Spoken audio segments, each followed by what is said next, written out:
Good morning, কেমন আছো সবাই? আশা করছি সবাই খুব ভালো আছো। আর আমার গলার ভয়েস শুনে নিশ্চয়ই বুঝতেই পারছো আমি কিছুই ইমপ্রুভ হয়নি। তো দেখি কত তাড়াতাড়ি সুস্থ হয়ে উঠি আমি। সকালবেলায় উঠেই রান্নাঘরে ঢুকে গেছে, আমি আর মা মিলেমিশেই রান্না করছি। আর কাজের দিদিও প্রচুর হেল্প করছে। সকালবেলা দেখো 3 কাপ চা করে নিয়েছি লিকার, পাপার দুধ চাও বসিয়ে দিয়েছি। এদিকে কাজের দিদি সবজি কাটতে বসে গেছে। সকালবেলা আজকে ভেবেছি একটু ব্রেড খুব খেতে ইচ্ছা করছিল, ভাবলাম ব্রেড করি। দেখি ব্রেডের সাথে বাটারও মাখাতে পারি কি স্যান্ডউইচও করতে পারি, দেখা যাক কী করে। আর তার সাথে আমি এখানে তরমুজের একটু জুস করব। তো সেই জন্য তরমুজগুলো দিদি কেটে দিয়েছে, তরমুজগুলো টুকরো টুকরো করে দিয়েছে। আমি এটা মিক্সিতে দিয়ে ভালো করে ব্লেন্ড করে নেব। আর তারপরে লাস্ট অবধি ডিসিশন নিলাম না, ব্রেডটাকে সেঁকে নিয়ে বাটারই মাখিয়ে নিই। তো দেখো এখানে আমি মিক্সিতে ভালো করে তরমুজটা জুস করে নিচ্ছি। একটু দুধ, চিনির গুঁড়ো, চাট মশলা, বিট নুন সব কিছু দিয়ে খুব ভালো করে জুসটা আগের দিনও করেছিলাম, সবার খুব ভালো লেগেছিলো বলে আজকে আবারও করলাম। আর কলকাতাতে এখন এই জুসটা খেলে পরেই একমাত্র মনে হয় শান্তি পাচ্ছি।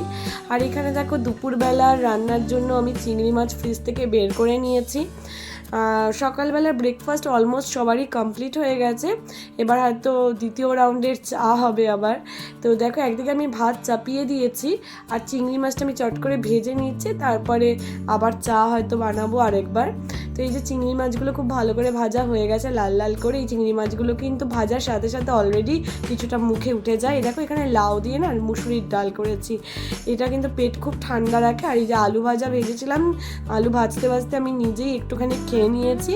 তার সাথে এই যে দীপ কালকে না কিছু বাজার নিয়ে এসেছিল, সবজি বাজার। তো তার মধ্যে আমি ভুল করে এটা এগুলো কিছুটা ব্যাগের মধ্যেই রেখে দিয়েছিলাম ফ্রিজে না তুলে, যার জন্য ক্যাপসিকামগুলো নরম নরম হয়ে গেছে, টমেটোটাও নরম হয়ে গেছে। আর এখানে দিদি দেখো মিষ্টি কুমড়ো আর আলু কেটে দিয়েছে, ভেবেছি একটু রসুন ফোড়ন দিয়ে মিষ্টি কুমড়ো আর আলু ভাজা করবো। আর তার সাথে এখানে লাল শাক ভাজাও করছি। আজকে কিন্তু মেনুতে মোটামুটি অনেক কিছুই রয়েছে, করবো না করেও অনেক কিছু হয়ে যায়। আর আমার মা সমানে রাগ করতে থাকে যে তোর এত রান্না করার কি আছে, গরমে আমরা কেউ খেতেই পারছি না। তো যাই হোক, মাই আজকে বেশিরভাগ রান্নাটা করেছে, আমি সেরকমভাবে কিছু করিনি। মা বলছে তুই এখন রেস্ট নে কদিন, আমি আছি। আমি মাকে একদমই করতে দিতে চাই না, কিন্তু মা আসলে মেয়ের শরীর খারাপ হলে কি কোনো মাই চুপচাপ বসে থাকতে পারে? তো সেজন্য মা যতটা পারে হেল্প করে, আর কাজের দিদি তো অনেকটাই হেল্প করে। আর এই কিছু বেসিনে বাসন জমে গেছিলো, তো সেগুলো ভাবলাম ফটাফট মেজে নিই। আসল কথা হচ্ছে একদম শুয়ে বসে থাকতেও ভালো লাগে না, তো এই মিলেমিশে সবাই গল্পগুজব করে সুন্দর করে সময়টা কেটে যায়। আর শুয়ে থাকলে পরে শরীরটাকে আরও বেশি খারাপ মনে হয়। তো আমি কদিন ব্লগ দিতে পারিনি বা দুদিন ব্লগ দিচ্ছি না বলে তোমরা যেরকম অনেকেই অনেক আপসেট হয়ে গেছে, সেরকম আমার কিন্তু দিদির ছেলে শিলিগুড়িতে থাকে, 8 বছর বয়স, ওর নাম অনুরাগ। ও কিন্তু আমাকে ফোন করে সমানে বলছে যে কেন, আমাকেও টু বলে ডাকে, তো বলছে কেন টু তুই ব্লগ দিচ্ছিস না তাড়াতাড়ি দিয়ে। ও কিন্তু আমার নিয়মিত ব্লগ দেখার একজন দর্শক। তো যাই হোক, আজকে আমি সত্যি কথা বলতে শরীরটা বড়ই খারাপ, কিন্তু তবুও আমি তোমাদের সবার কথা প্লাস ওর কথা মনে করেই আজকে ব্লগটা দিচ্ছি। তো দেখো এখানে লাঞ্চ সেরে নিয়ে আমি চলে এসেছি একটুখানি ব্যালকনিতে। আজকে কিন্তু প্রচণ্ড গরম পড়েছে, আর তারপরে দুপুরে একটুখানি ঘুমিয়েও পড়েছিলাম ওষুধ খেয়ে।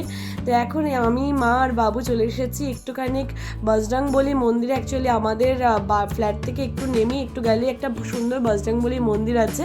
তো আমরা তিনজনে ওই বাড়িতে যে ড্রেস পরেছিলাম সেটা পরে, দেখো এখানে লম্বা লাইন দেখেছো কিরকম সমস্ত প্রসাদ নেওয়ার জন্য। তো আমরা বাড়িতে যে ড্রেস পরেছিলাম সেই ড্রেস পরেই আমরা একটুখানি চলে এসেছি বজরংবলী মন্দিরে। এখানে আসাতে কিন্তু মনটা বড়ই ভালো লাগছে। আর এই দেখো বজরংবলী ঠাকুর আমার হাতে আবার সুতোও বেঁধে দিল।